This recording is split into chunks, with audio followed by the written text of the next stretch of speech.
What about the social?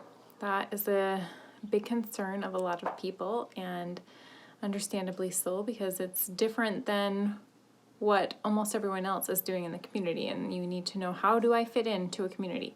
So let's talk about social.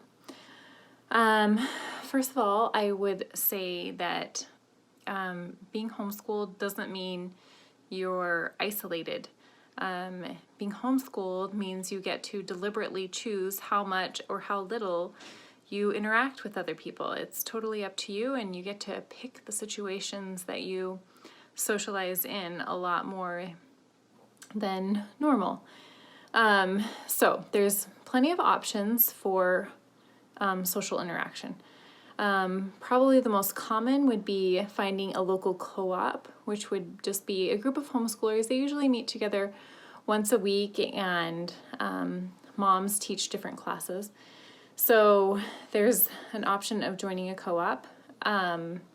There's also options that you can get on like Facebook or just local email lists where different parents organize different activities, and you can join a la carte, So for example, we've done homeschool soccer, which is just organized by a local mom.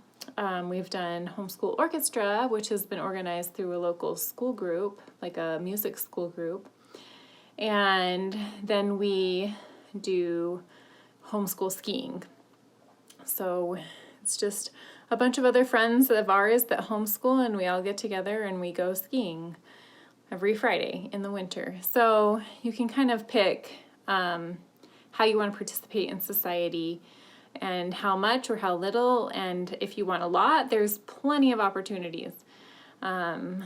Plenty of people out there who meet up all the time and do stuff with their kids. And if you just want to say hi every once in a while, that's totally cool. It's totally up to you.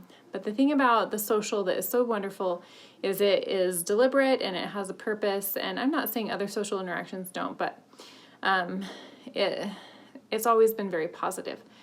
And I have found that a huge social benefit to homeschooling has been the relationship that my kids have with each other, that the siblings have together, because they do spend a lot of their day together, and they've become dear, dear friends to each other. Now, I'm not saying that there's not fighting. There is definite fighting, and there is definite hurt feelings and miscommunication that happens among them. But for the most part, they get along and they play together, and they're dear friends. I do love that because it's a family setting, a family classroom setting, you can't hide from a relationship problem. You have to actually work it out.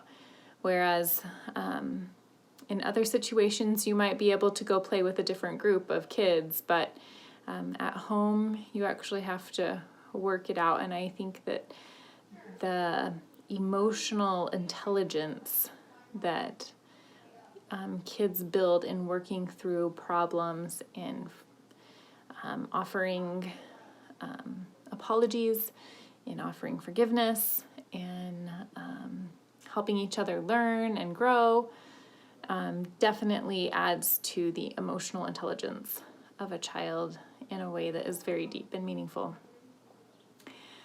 Finally, I'll just say all my interactions with homeschool kids have been very positive.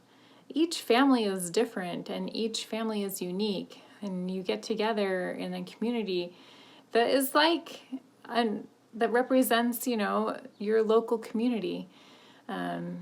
Different backgrounds, everyone comes from a different background, but there is